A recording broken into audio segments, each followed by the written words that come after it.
Must be game week. We got a lot of people here, and we got all kinds of gadgets going on here with microphones and stuff. So it's all new stuff, huh?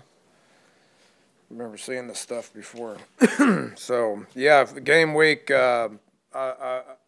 Excited about it. You know, just the whole situation's going to be a lot of fun. It's going to be really cool. You know, starting with. You know, obviously the venue is going to be good. You know, when Shane came to me a couple years ago, or a couple months ago, it was about 6 months ago, and asked if I wanted to do it, I wasn't real thrilled with the what's going to have to happen next week with a short week, getting ready to play East Carolina. But with that said, just the neutral site game, the Sunday night game, the national TV only game on, no NFL. You know, the ticket sales on it is really good, you know, for both fan bases, you know, not only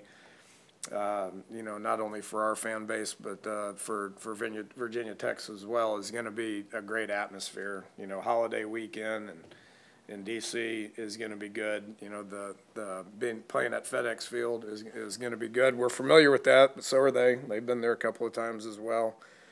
Getting this thing, the rivalry, getting it started back up, we're all excited about that. I know you guys are. We are. The fan bases are. The players are. There's not going to be anything that is you know, more important than trying to keep everybody kind of grounded a little bit to play this game. Not going to have to give them a whole lot of pep talks. You know, not going to have to really go into the the ins and outs of you know, this being the 52nd game, and you know, got the Black Diamond Trophy that we're playing for. I mean, everybody understands all this stuff, and not only that, you couple it with just the first game. There's going to be a lot of excitement. So looking forward to getting back into a routine this week. You know, things went good last week with the mock week, ironed out some things that we needed to. But this week's all about Virginia Tech. I sit in here today and start talking about Virginia Tech. And although we've watched it and we've game planned it and we've introduced it, this will really hammer it home this week. And, you know, still got 5 or 6 days before we get an opportunity to play this. But keeping the players focused is going to be big. We're familiar with the going over to the East Coast and the hotel that we'll stay at and the stadium that we'll be at, so not going to have to really say much about that. You know, just get ready to play a football game is the biggest thing. I think probably the biggest key to this is maintaining a level head to be able to execute the game plans that we have on all three sides. As far as Virginia Tech goes, things that stand out to me, a lot of respect for Justin Fuente. I've watched him play growing up as a great quarterback and out of Tulsa Union. We've talked about that. But in addition to that, his 2 stops at TCU and Memphis to me were incredibly impressive. Did a great job of getting TCU's offense going. Andy Dalton's a pretty good football player, and he tutored him.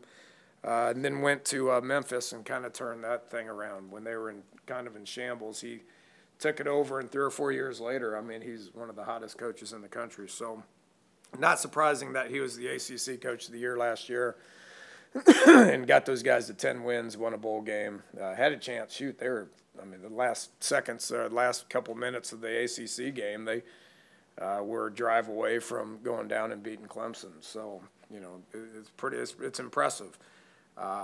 You know, and does a lot great offensive mind. It does a lot of good things on offense, much like we did. You know, they lost some guys on offense, but everybody loses guys year in and year out. So, you know, it's going to be interesting to see what they do offensively with the new quarterback and all that. But that's just first game stuff. You can't think of Virginia Tech without thinking of Bud Foster as well. 30th year.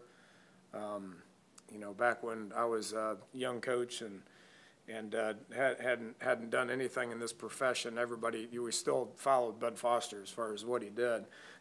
You know, their defense is good. They got everybody coming back. I know they've been rumored to this may be his best unit from what I understand. So you watch them, and they got all their guys coming back, and they were incredibly good defense last year. So would be a challenge. You know, the one thing about it is we got we got a lot of video to watch going back for 30 years. I mean, I don't know how. You know, he's been pretty good for a long time. So we got lots of video to watch, and they got all their guys back. So it's gonna be a challenge to go against those guys, but it's gonna be an honor to be able to coach against them as well. Last thing, special teams wise, they're really good, really sound. Not only do they have good specialists, you know, the unknown is the punter, obviously, but the kicker and the place kicker is as good as there is out there in football. Their returners are really good. Their coverage units are fast, and they get down the field, and they're sure tacklers. I don't think anybody's had a touchdown on them, let alone a big return on those guys on their punt coverage and their kickoff coverage in a couple of years, especially last year. So they're very sound, very, very, very good with what they do, and just an overall good team. You know, you win 10 games and almost win the ACC championship. They're pretty good. So I'm expecting them to be even better. So that's pretty much my thoughts. Anybody got any questions? Do you like the idea of facing a fellow top 25 team right off the bat? And do you have the type of team this year that can kind of hit the ground running like that? Well, I'm in favor of it. We've done it pretty regularly here for over the last few years. You know, opened up with Alabama and Atlanta.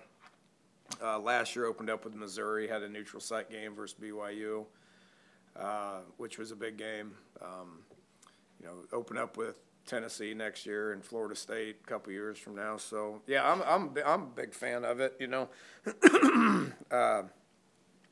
I got thoughts on when we should start the season. I don't know if it's just the first game that matters or what your non-conference is in general.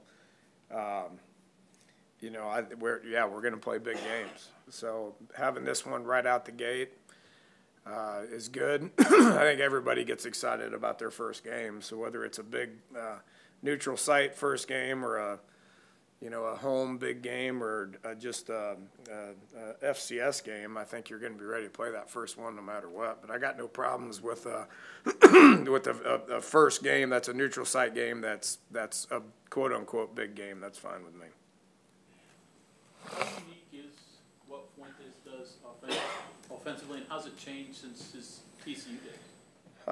He's I mean, there's a lot of similarities. Andy Dalton was a really good pocket guy, but the thing I remember about it is his quarterback run game was probably ahead of the time when he had Andy, and there was this big, tall, redhead, lumbering quarterback that you look at him as a pocket guy that's just taking a zone read for about 60 yards on people. So he's always been good with the quarterback run game and quick game and run pass options, motions.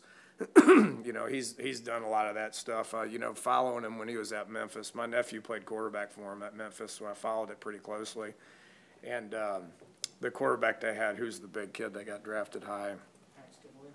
Lynch. I mean, he was when he was earlier in his career.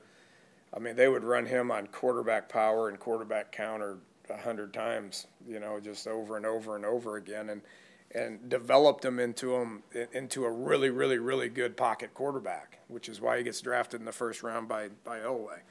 And so just watching him develop those guys, and he took the same guy last year, the junior college kid, big kid, and just got better and better and better and better and better throughout the course of the year, and came out early. So he's got a new young kid, two new young kids that same thing. I mean, those guys, we recruited the Jackson kid. He's a good athlete. He's a coach's kid. He can throw the ball, but got another guy back there that can run it as well. So he's always been very, very multiple, and I've studied his stuff throughout the course of the last 10 years, and don't think he's going to get too far away from what got him there. Speaking of Boston, changed the defense a little bit last year to reflect the spread game. You go back to the Arkansas game and the bowl game. They kind of went back and did some things in that second half that he did before. Does that influence you at all?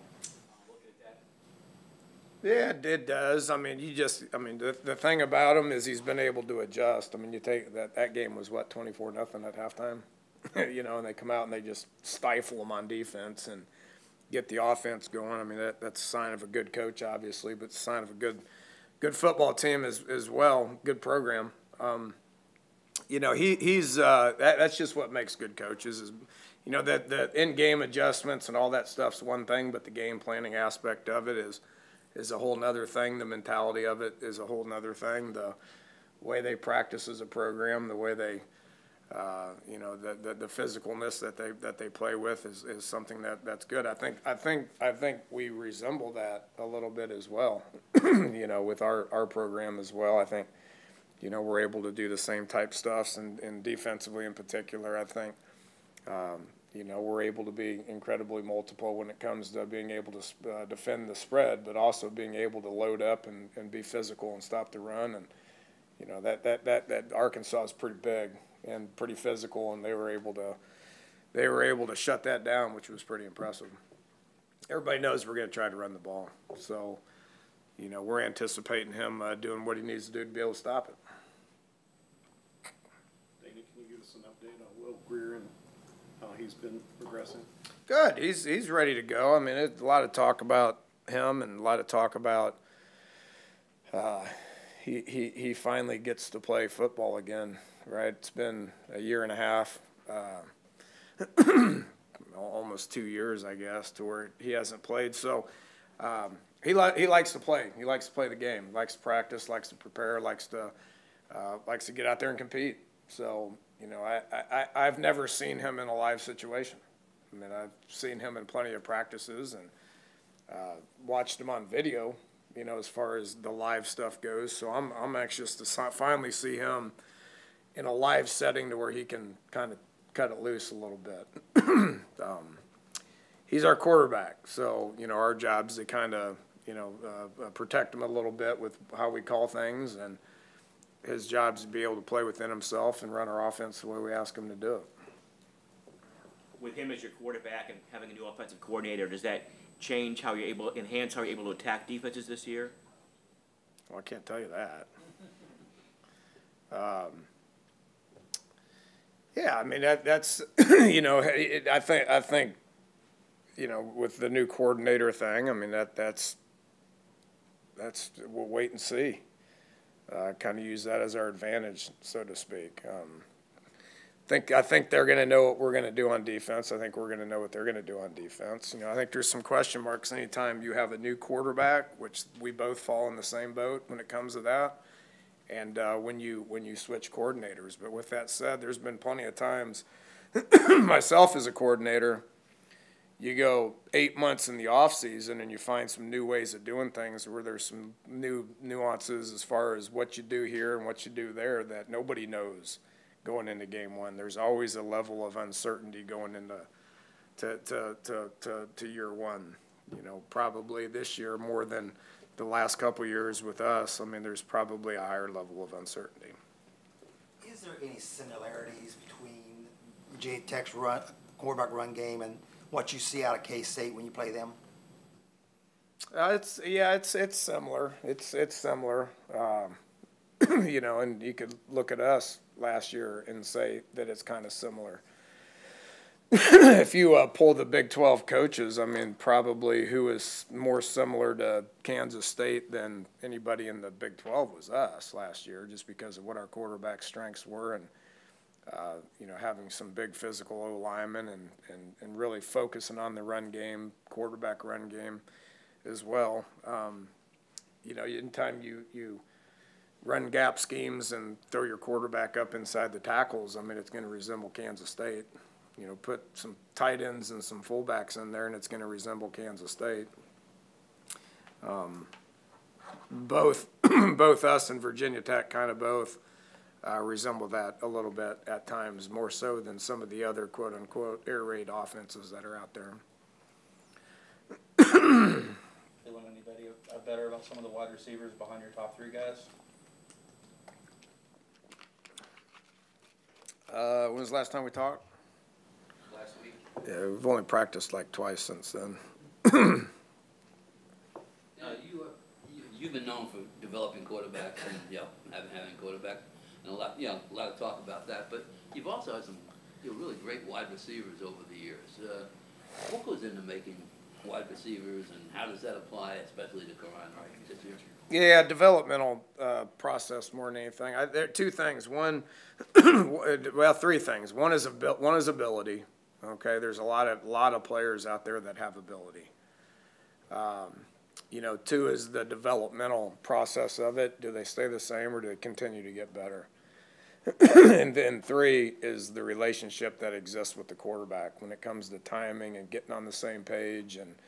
And there's so many different times you can use, Graham Harrell and Michael Crabtree as an example. You can use B.J. Simmons and Wes Welker, or Whedon and Blackman, Gino and Stedman, Kevin and Clint. Those guys just knew each other, and that aids in stats more than probably anything. Just the comfort level that exists between the quarterback and the receiver as far as the the amount of reps and timing that they have over the course of the years, the practice reps, the trust factor of that guy knowing he's going to be in that spot when he needs to be in that spot.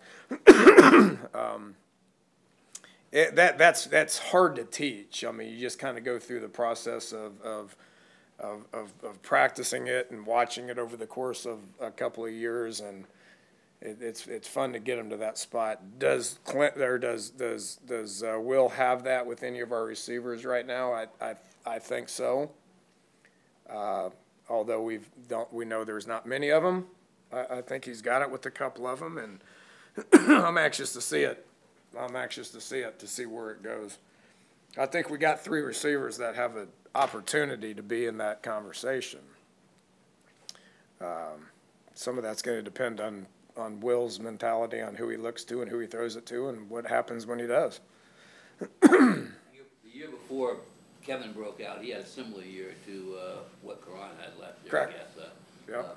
Do you see similarities coming into the season between the way he was and the way Karan is now? The problem is Karan was hurt in the offseason, where Kevin and Clint had, and Clint was hurt that spring as well, but they had all summer, and we're not there yet. Because Will was here. I see it with with David and Gary a good bit,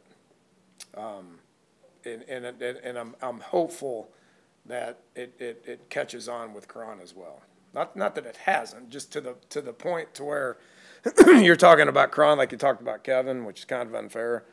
I don't know yet. I don't think we're gonna know until we get into the season. Nobody knew about Kevin until that first game. So what happens on game day, I'm kind of anxious to see it myself. I know you got to take the depth chart with a grain of salt, but I noticed you put Reggie Roberson on there. Can you talk about what's caught your attention with him? Just keeps improving, works hard, that's about it. He's young, he's, bright-eyed, he's eager, he's fast. Likes to play. Yeah, that's it. These teams haven't played each other in 12 years. Have you tried to kind of explain to your players that this is a rivalry to the fans and it means something to the fans? I don't think I'm going to have to do that. I think that's a foregone conclusion that everybody knows. Tech's obviously getting talent on defense, but how much of what they do effectively is execution, and how much of it is just skill level of the players? Well, you rarely can be good with only one. I mean, if you want to be a top 20 defense, which they are, you got to have both. I mean, you got to have the coaching aspect of it, which they have. They have the recruiting aspect of it, and with good players. and they have developmental aspect going on with guys getting better throughout the course of their career. They got all that, you know. I'd like to think we do as well at this point, where we've been doing it for 4 years. I mean, they've been doing it for 4 decades. So I'd like to think we're in that same conversation, but they're good on defense. Dean, are there things that coaches don't know opening game? We think maybe special teams, just because you can't replicate it the same way in practice. Are there things like that you don't know even? Yeah, there's always unknowns. I mean, we got an idea, but you know, you don't know what you don't know what is going to get exposed, honestly. So yeah, there's unknowns going into every game. You know, not just scheme, not just sides of the ball, specific players as well. I mean, guys that haven't played very much, are they ready to take that next step? Are they ready to take over a game? Are they ready to make a difference? You know, new guys, are they going to be? Is the environment going to be too big? There's a lot of things you don't know. That's why you play. Mr. Crawford, I know, was 1,200 yards last year. Obviously, a great year. Do you feel like he's capable of even more? Yeah, I think so, because if you look at those, I mean, he did that in about half the games. You know, he was out, what, 3-4 games. I think the off season was really good for him. He's never had one, so being able to you know be in the off season for 6 months and get a little bit bigger, faster, stronger, better shape, I think it's going to be good for him. You know, you may not see it in game 1 or game 2, but hopefully you see it in game 5 or game 6. Be able to be that guy the whole year. If he was the guy that played against Baylor, you know, that's he does that for 13 games or so, then that's pretty good. Get in the end zone a few more times. That's been discussed. Trust me, that's been discussed.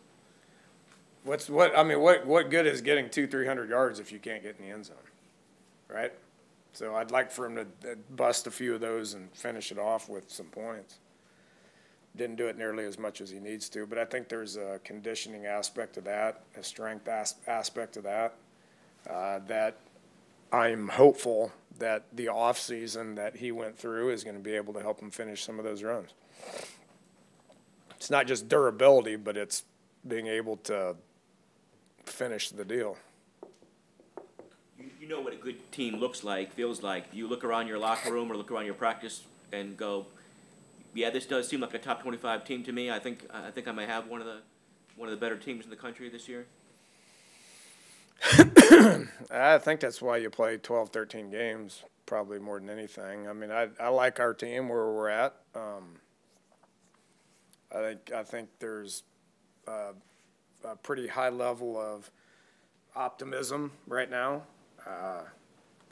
If there's no optimism going into game 1, then you're not in a very good place. And I think that there's a pretty high level of optimism here, and I know it exists down in Blacksburg as well. So it's a good start, but that's all it is a start. I mean, you know, the top 20 stuff is good for the program, no question, it is. But it's all preseason stuff. So you got to line up and play, and you got to earn it.